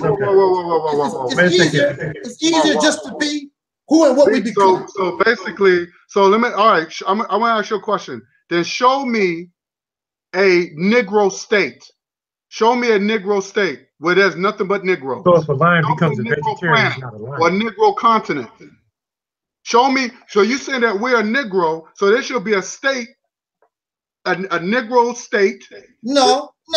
Listen to me. No, listen to me. Because you have continents, right? You have Africa, you have Asia. Show me a continent or a country called Negro. No, you way off base. No. Because I'm just a Negro. That's what it is. What does that mean? That means you just a Negro slave. That was so I'm a slave. Yeah. So that means you know what a slave is. That's what we are. No, that's what you are. I'm not a slave. A slave is somebody who benefits their master. I'm not benefit. You live in America. You pay your oppressor taxes every year. You can't do pay taxes. Everybody pay taxes.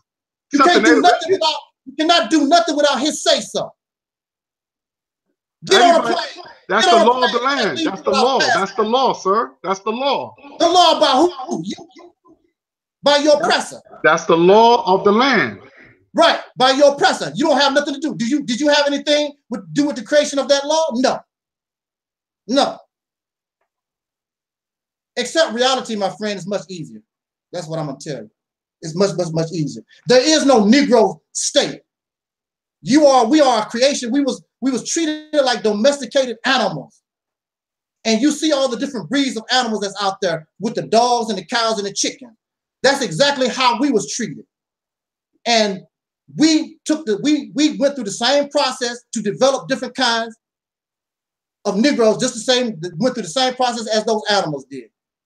And we don't have a specific look because they just put any of us together and just come up, we just a soup of something. And that's why nobody claims us, because we don't belong nowhere. It's like a man without a country. We don't belong nowhere. We're trying to put ourselves into a puzzle and we don't fit nowhere. So it's best for us to just look at what has happened to us, accept who and what we become, because it's not bad. People think that it's a bad thing. It's not a bad thing, because out of all these other people on the planet. What's the good thing? Tell me, what's the good thing for being a slave? What's the good thing about being a slave? Well, you don't have to stay a slave. I'm not a slave. I'm not a slave. Well, that's good. So what is the good thing of being a Negro slave? And you don't have to stay in this condition. Well, I'm asking you, what is the benefit of being a Negro slave? What is the benefit of claiming something that you have nothing to do with? Just answer the question.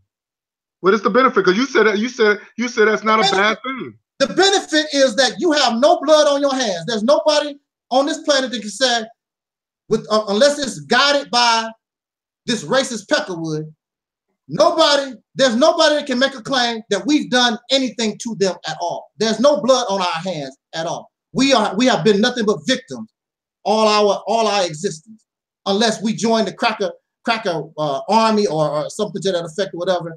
We have not harmed and caused harm to nobody. We've never oppressed nobody. Many of these other people have blood on their hands. They've done something to others or whatever. We don't have that type of history on our hands. We're clean. So from that foundation being clean, once we begin to build on and accept who we are and create our own identity like everybody else did. You think these identities just popped out from nowhere? These people created identities from nothing, and we can do the same thing. They've been around thousands of years. But when you create your own identity and begin to do your own thing, and time goes by, pretty soon what you created will be thousands of years old. You don't have to copy. I don't want nothing from no Arabs. I don't want nothing from no Africans or no Native Americans. I appreciate you. You probably are my ancestors, whatever. That's nice and good. But I have a brain. Whatever you done, I can do. Matter of fact, I could probably do better. I'm just as capable of creating something great, just like these people do. I don't need their hand-me-down stuff. I don't need that. So I'm not into. I'm just not into that. I'm as great with or without that. I don't have to, you know. If your mother baked a cake in 1950, and I wasn't born until 1963, how can I claim that cake? I wasn't even around. Here you weren't even in existence. Wasn't even in existence. And you claiming pyramids and all like that. You didn't even exist. You didn't build nothing. Well, same thing with white folks. They haven't built nothing either, but they claim they. No. Because you ever heard of the post-traumatic slave syndrome? Yeah, I heard of that. Yeah. Okay, now everything that we're doing is unnatural. That's like chitlins. Chitlins is disgusting. That's not fit for us. We wasn't eating chitlins. Our people wasn't eating chitlins in Africa. Well, where did that came from? That came from that we was forced with that. Growing up in the ghetto. You saying Africans people didn't eat pork? No, we didn't. No, Africans didn't eat chitlins. How you know? I'm talking about chitlins. How do you know? I did the research. They don't eat chitlins. They don't eat chitlins. You did research on countless. There are many tribes and people on that continent, and I know they do eat pork. Show me. I'm talking about 500, 600 years ago. The chitlins started here as our people were slaves. Well, maybe chitlins started here, but it's still nothing but pig guts. Maybe they had a different name. No. Chitlins is. You know where chitlins come from? Yeah, I'm a son. That's a slave syndrome. That's a traumatic. What kind of good of eating a pig shit? Well, that's not healthy. People, you got cancer. People have died eating that stuff. That's unhealthy. You know what? The thing is, Taalik, we really are vegetarian people. You don't know what we are. You don't know what we are. We don't. Okay. We so out of the box. You don't know what we are really. You don't know what we are. So you saying some kind of teaching somebody and told you whatever. We do not know because I was tripping off of that. I used to trip off that diet stuff. But I noticed this. Okay, Dr. Sebi is not here no more. Elijah Muhammad is not here no more. Elijah Muhammad taught eat 1 meal a day. He did not live to see 80 years old. And Dr. Sebi is not here. He had his diet thing. He's no longer here too. We got all these different diets, and you're supposed to eat like this, and you're supposed to don't eat the pork. My people live an average of 90-some years old. They ate the hell out of pork, chitlins and all. And the average lifespan is about 90 years old. And they wasn't sickly people. And they ate a whole lot of pork. And these people are dead. If you eat 1 meal a day, like Elijah Muhammad said, there should be countless Muslims over 100 right now. They all are dead. See what I'm saying? Mm-hmm. We're getting caught up in religious forms of religious type. It don't have to be religion, but religious type philosophy, these ideas. And clearly, time tells us what the deal is, because there should be a whole lot of folks over 100 or whatever. And I don't see them running around here. These people are dying, right now. They still get cancer. They still doing the same thing like everybody else doing. So Minister Farrakhan should be a very healthy man. He's supposed to be eating 1 meal a day and whatever. He still got prostate cancer. It don't stop nothing. And then on top of that, the human being has a lifespan. And once it's your time to go, I don't care how healthy, you can be healthy. I don't care how healthy you think that you are. When it's your time to go, it's your time to go. You just be healthy. You can run 100 miles and then you drop dead because it's your time to go. But Taalik, what I'm saying is that diet and lifestyle goes hand in hand. Yeah, Now, but people all over the world. Hold on. Look, brother guy. People all over the world eat different stuff. It's people all over the world who have ate. We're not talking about all over the world. We're talking about right now. We're talking about us. As you said that we're Negro slaves, according to you. You said that's all that you know. That's all we was taught. No, that's all you know. And you said, according to you, nothing. What African taught you anything? Ain't no Africans taught you nothing. Well, that's what the only thing we've ever known is our experience in America. Ain't no Africans, ain't no Chinese, ain't nobody came here to teach us nothing. All our information, everything that we are, right here, living with these races. That's all that we ever know. That's all. All this other new stuff is some crap that we've come up with after the fact. We were living a certain way of life for hundreds of years, over 300 years. We was living this certain way of life. We was eating a lot of pork. Matter of fact, the slaves was eating pork, and they was outliving the slave master. They was eating chitlins and outliving the slave master. Explain that one. But that's a whole new thing. I want to go ahead to a conclusion. Go ahead and say your last. But I'm just saying that you said it was a good thing of being a Negro slave. So what I'm saying is that diet and lifestyle go hand in hand. So yeah, back then people probably ate bad, but they didn't have the stress level like it is today. Like the ghetto was given to us. We didn't decide, oh, let's go live. We didn't decide we live in a ghetto. That was given to us. So everything that as a slave been given some hand-me-down, either is the food or lifestyle, it's been given to us. I don't want that. What I'm saying is this, that if people want to call themselves Native, then they should have reparations given to them for the crimes that was done to them. Now, as African people, my people as African, we haven't got no reparations. I want to get out of that state so I can be independent. Unfortunately, like you said, that I'm in a environment where I have to be dependent. I don't want to be dependent.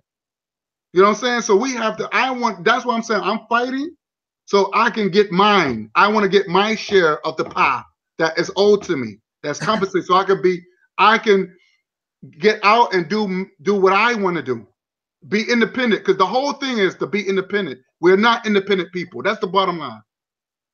That's the bottom line. You're asking it's not going to happen. You're going to the people who said, or the President Lincoln said, we need to give the newly freed slaves 40 acres and a mule.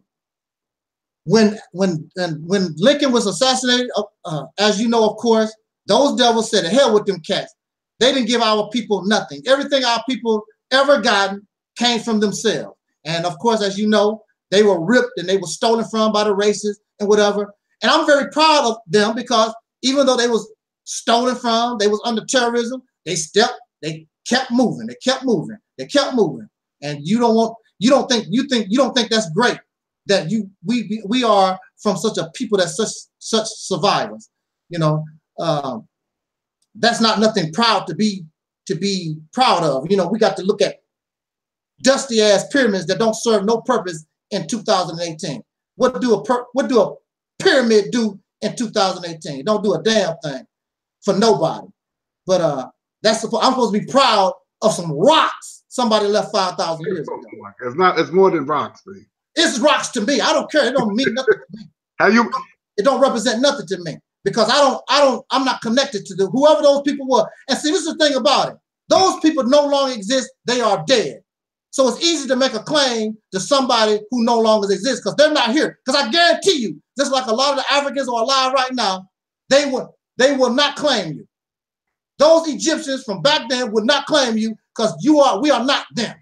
They know that we're not them. They would not claim you. They're not going to claim you. Yeah, I don't need validation from any African person. I'm not looking for validation. Right, that's right. And to represent my culture and my history, I don't need validation, because they over there now, a lot of them slaves to European Arab religions. Yeah, fighting they are. each other. They just can't come together. So it's like, my thing is this. I don't care what African comes from the continent over here and tries. I'm not going to let anybody take my heritage away. Now, what I'm saying, like I say, we can move past that. Let's come together with a plan for us here right now. But Craig, the first thing we have to do, we have to nationalize ourselves. You know what I'm saying? Because we can come to, because Black people, we get so caught up into this whole, like you said, religion, and I don't believe in this and I don't believe in that. We can't come together that way. So we have to I think history can define ourselves. We could say, okay, this is where we come from. Now we can come together, because we have to have a common goal, and where we have to think Black. That's the bottom line. We can't think Muslim. We can't think white. We can't think anything else. We have to think Black. We have to think Africa. That's the only way. Because when you keep saying, oh well, you got people saying, well, I'm not African, I'm Indian and all this. You can't come together like that. It's like that saying, a feather, when a wing have a feather that flock together, or something like that. We're not flocking together. Yeah, we could talk about that. We should come together. But the thing is, we not nationalized. We got to come as a nation. We too divided, and that's the problem. Guess what? I'm gonna end this. We can have a part 2 on this. Yeah, definitely, we can do that. Yeah, but see, that's we got the answer. We got the answer, because see, when you get on the soul train, the soul train has brought the solution, because under the umbrella of soul, you can be an Aboriginal, you can be a Hebrew, you can be a Muslim, you can be all those different things, because that's what a soul person is. That's the identity of a soul person. It takes all the things that we can agree upon and put it under one umbrella, even though that we're different. The soul nation. And we have a purpose and a goal. Our purpose and the goal is to take control of a state, which is the beginning of the process of nationalism. Because how are you going to control your own country or whatever, and you can't control a state that is already in existence? The only thing you want to do is go in, take control of the political systems so that you can control the law. Since this is a nation of law, you go in, use your vote that our people died for. You go in, win the mayorship of all these towns and cities, and the governorship, take over the majority of the governing power in that state. You go in, change the things that are against you, and make that state so it's a safe haven for yourself. And then make the state, which is a impoverished state right now, show your ability of being competent. Start trade with Africa, or whoever you want to do trade with. Start making your own moves and show that you are an independent person. When you take control of a state like Mississippi, I said Mississippi because it's the path of least resistance. You can't go to somewhere like New York. You have too much resistance, Negro, especially when they see that what you, matter of fact, when they begin to see us making moves on Mississippi, right now, nobody's talking about Mississippi unless it's a hurricane or something like that. Nobody cares about Mississippi, but I guarantee you, when you start making those moves and they understand what you're trying to do, Mississippi will be in the news every day. And the whole world would be looking, what are them people trying to do? Because it's never been done. We are 500 years behind everybody else. Opening up a school, selling bean pies on the street, even having a multi-million-dollar business is not going to cut it. We, in this project, we must inspire all our people to become part of it. And the way they become part of it is because they are soul brothers and sisters. And that's not my term. That's not a label I created. It was something that was already going on during the 60s. When they was talking about Black power in the 60s, they was also talking about soul power. They went hand in hand. It's something that we created. It came from our womb. The only thing I want to do is build on something that was already given to us. It belongs to all of us. And as far as I know, you might have a problem with being called African. You might have a problem with being called a Muslim or Aboriginal. But you know, I call people soul brothers and sisters all the time. I have yet to meet one that had a problem with it. They don't mind being called soul brothers and sisters. And you can believe whatever the hell you want to. But now we become family. Soul is the thread that connects all of us together and brings us together under one roof. And that's what we need. Let me ask you a question, because you had I mentioned I saw your video about taking over Mississippi. Yeah. Now I know Malcolm X said the same thing, that he wanted the government to give us our own state. Yeah. And again, that is reparation. What you're talking about is reparation. We can't go over and just take over a state, because white people right now is running the show. So what I'm saying is that, you know, we still need. We can take over the state. What can they do about it? All you got to do is get your numbers. Get your numbers. First of all, we already have a dominant place. We already more than 50% of the population or whatever in Mississippi anyway. We already have a big showing population in Mississippi anyway. We already have that anyway. If necessary, we bring in as a people. That's why it has to be a nationwide movement. So our people, we can recruit the people that we need. And it's like a war. It's like a war. You want to conquer this territory. So you need to recruit your soldiers. And the specific mission of our people to migrate to that state is so that they can use their voting power to vote the folks that we want out, get them out so we can take over. It's simple as that. It's legal. There's nothing illegal about migrating to another state. There's nothing illegal about that. Only thing you want to do is go in so that you're able, in this area, you are able to take control of because what is our problem is these stupid laws. So what you're doing is putting yourself in a position to become the lawmaker. That's what you want to do in this area. Now, I don't know about the rest of the country, but in this area, when black folks come to Mississippi, they're going to feel safe because we're running it. And they don't have to worry about police brutality and all the different things that we have to deal with. And when we're successful in that, it's not going to be enough because our people are going to want to come to a place like that. So now we can go next door to Alabama and we can go next door to Georgia. The same thing we naturally would have done after the Civil War. Now we can do it. And it's not reparations. It's not reparations because they ain't giving you a damn thing. You taking advantage of your rights as a citizen, and anything that they have, you take advantage of it and use it to your advantage. That's what you're doing. That's the only thing. They're not giving you nothing and never will give you nothing. Well, you know, and I don't want nothing from them. I don't want nothing from them. I'm going to show them that not only can I tell you that I'm God, I'm going to show you that I am God. I'm going to show you that I'm a man. I'm going to show you that I have power. I don't want nothing from your ass at all. I'm going to take it. I'm going to take it using your damn law, sir. Using what you gave me, sir. It's just like shooting a police officer with his own handgun. I'm going to take what you gave me to get what I want. Boo. What they do with that sister from Housewives of Atlanta said, you know, what you going to do about that, boo? But again, you know, this is a wonderful conversation. Yeah, definitely. I got to get with Brother Maurice. He has a blog talk at 7 o'clock, so I need to chill out a little bit. And you brothers, if y'all want to join us on Brother Maurice's blog, I can send you the link. Yeah, send it to me. I'll definitely join. Yeah, this is but the thing, the answer is here. I've never met nobody, and I meet a lot of people all the time in my little business that I do. And people, when I first said, I said, "What's up, soul brother?" You know, they look at you strange because they never heard nobody call each other like that in a long time. They're like, hey, you know, and a lot of people are from a lot of people come from that era. They remember, they remember those days. During that time, we was more closer when we was calling each other brothers and sisters and soul brothers and sisters. And, we was more close to that. And, a lot of people, they like that. They're like, I ain't heard that in a long time, man. What's up, brother?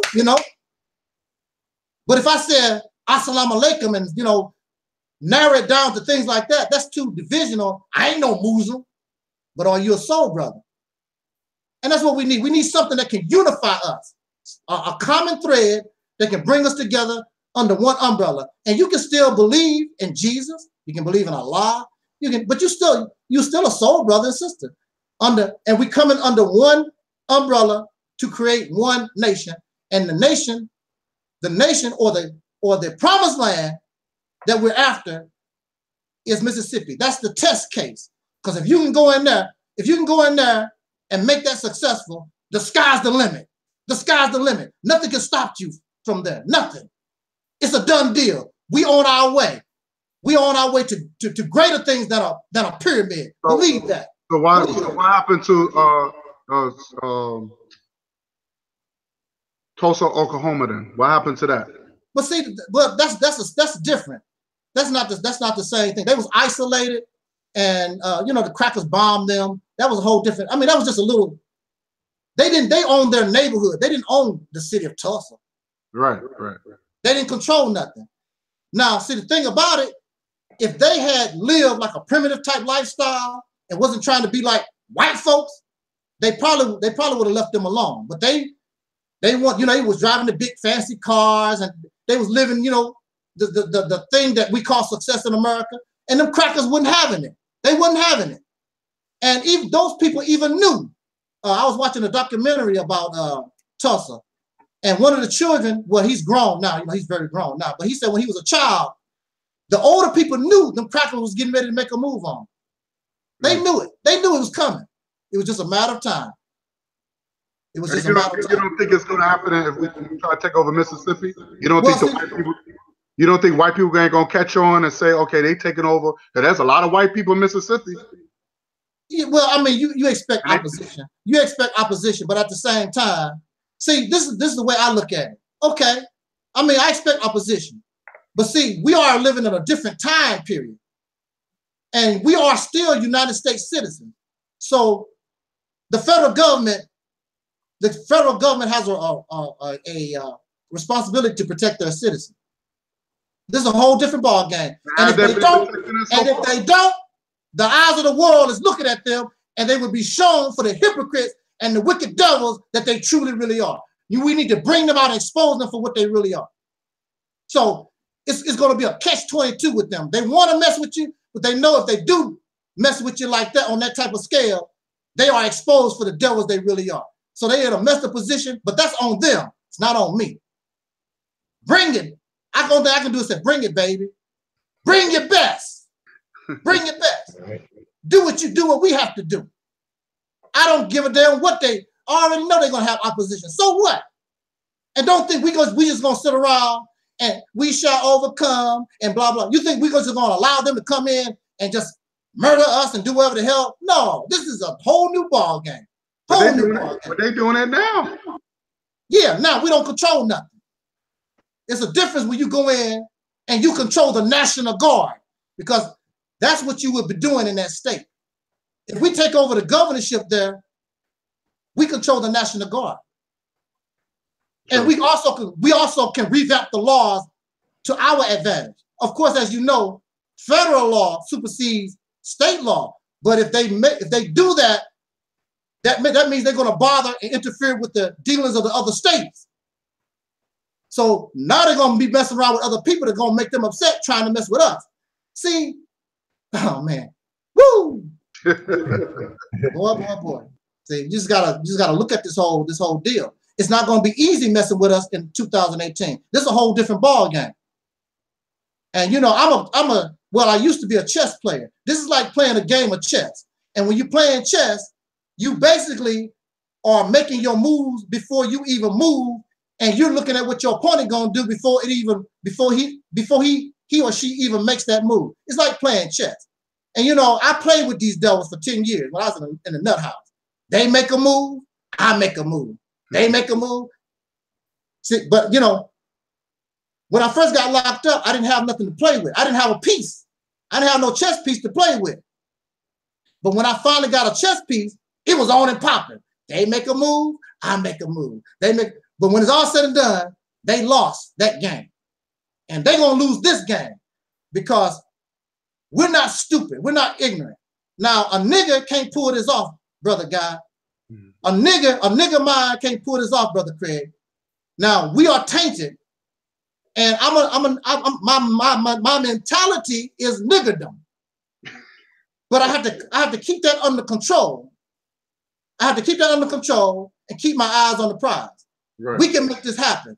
And the children that we raise up under the banner of Mississippi, they don't have to go through what I went through. Their minds won't be snitched. They won't be tarnished like ours have.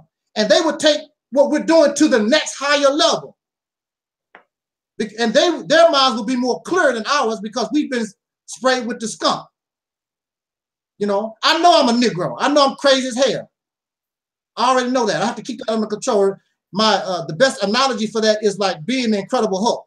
There's a beast inside of me. I'm a Negro. I know that. But I'm like Bruce Banner.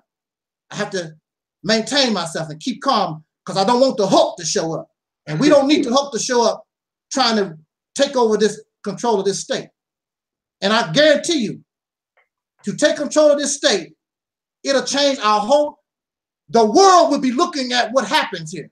The whole world, what is going on? Never seen nothing on this magnitude, never.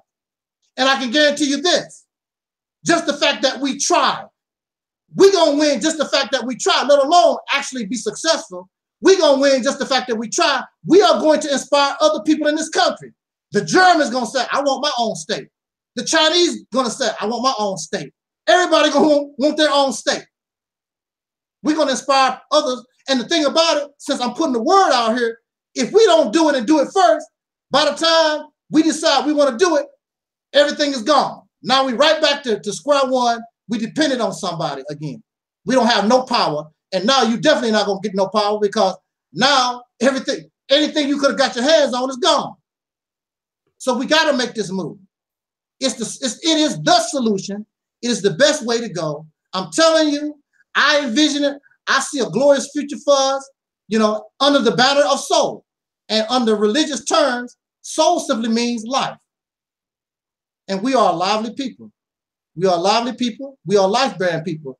So, you know, that describes us. It describes us. You know, we are, you know, we came from up out of death. And now we are the life bearers. We are the life givers. And that's just how we are. But we just got to come out of it. We got to get our people, you know, got to get them on the soul train. That's just the bottom line. This is the way to go, I'm telling you. But with that said, y'all, we are out of here. We're going to have a part 2. Definitely. All right. It's going to be a different topic because this is way off topic, you know, because the only thing we was wanting to talk about was, you know, why do blacks that claim to be natives hate Africa? You know, we really dealt with that issue real quick. Yeah. But this is a different topic. And maybe the next weekend, we can go on you guys, one of you brothers' channels or whatever, and bring it. Because anyway, I'm gonna copy to all my channels anyway. It don't make no difference to me. Mm-hmm. All right. So, yeah. But again, thanks for everybody in the chat room. Thanks for showing up, Caroline, and totally amazing. Totally amazing. You are amazing. And I got people in my Facebook for the first time. Thank y'all for joining me. And the sad thing about my Facebook, they can only see me. They can't see you brothers. I don't know how to link that up. But they're there. And I want to tell y'all brothers too. Slowly but surely, I've noticed my subscribers and my numbers are slowly rising, y'all. Mm-hmm. And there's a reason for that. The reason for that is our people are getting sick and tired of the same old stuff. They see that this stuff that a lot of y'all, our black power people are putting down, it's not going nowhere. They see that. They see it. And I can guarantee you this. If more people knew about what was going on here, I would have even more subscribers. And I'm not about talk. You know, we talk to get this together. But we're going to make some moves and create some real substance that you can feel, taste, put your hands on. I don't care about pretty speeches. The hell with pretty speeches. You know, I want our sisters to be able to go into an environment. They don't have to worry about nothing. They feel safe. The house that they built, that they live in, we built it. The food that goes in the mouths of our children, we grew up, we produced it. That's what I want for our women. Then our women can feel proud. Man, look at my man. They want to do that anyway. But it's hard to do when your man ain't doing a damn thing. Mm-hmm. You're right. They want the cheers on. They want us to win. The reason why the sisters are the way they are, because they love us. you know, they don't know how to express it. I mean, sometimes you sound negative when you talk to somebody and you feel, you know, the person that you're talking to, you getting on their case. No, they want what's best for you. They're trying to push us to success. Come on, it's in you. Come on, brothers. Stand up, y'all. Y'all the leaders. Do it. And we're gonna do it. You come here, you come here, we're gonna get the job done because we have a purpose. We have a goal. We're going to execute with competency. And we have a vision for a future that we won't even live to see. We got everything that we need. I'm telling you. And when people come and they just start to discover, that's why they're going to start coming here, because they're going to see that we got something here going on. The only thing we have to do is do it. It's true. The only thing we got to do is do it. I'm telling you, Brother Guy, Brother Craig, just to try, you will be successful. Just the fact that you try will be successful. We will get the attention of the world. The world will be looking at what are these people doing? And they will be keeping their eye on America. How is racist America going to respond to this? Mm-hmm. Because America got this reputation. They so holy and righteous, human rights. Okay, now what you gonna do? Because you know you don't like these niggas. You know you in the back room, they don't want these niggas to do this. They boiling, but what can they really do? Yeah, all that stuff is just a white sheet. They don't have the white sheets no more. So the new white sheets is the being Christian and being all this and all that. Yeah. So that's those what you mentioned. Those the new white sheets. That's right. That's right. The new white sheets. And I said, bring the damn sheets on. Bring it. We ready for you. Let's do this. Get on this soul train. Roll out. Run their ass over with this damn train. They can't stop you. The only thing stopping us is ourselves with all this other silly nonsense. You mad at me because I made a video. You know, come on now. All right. Thank you, brother Craig. All right, man. Brother Guy. We'll check out this other one. Yeah, hopefully we'll have a part 2. And again, when I get the link, I'll send it to you, brothers. You can join us on Brother Maurice's blog. Definitely. Yes, 7 o'clock your time, Central? Yes. Yes, Central. Yeah. Okay, so 8 o'clock our time. With that said, as Don Cornelius always said to everybody in parting, I wish us love, peace, and soul. Later. Yes, sir.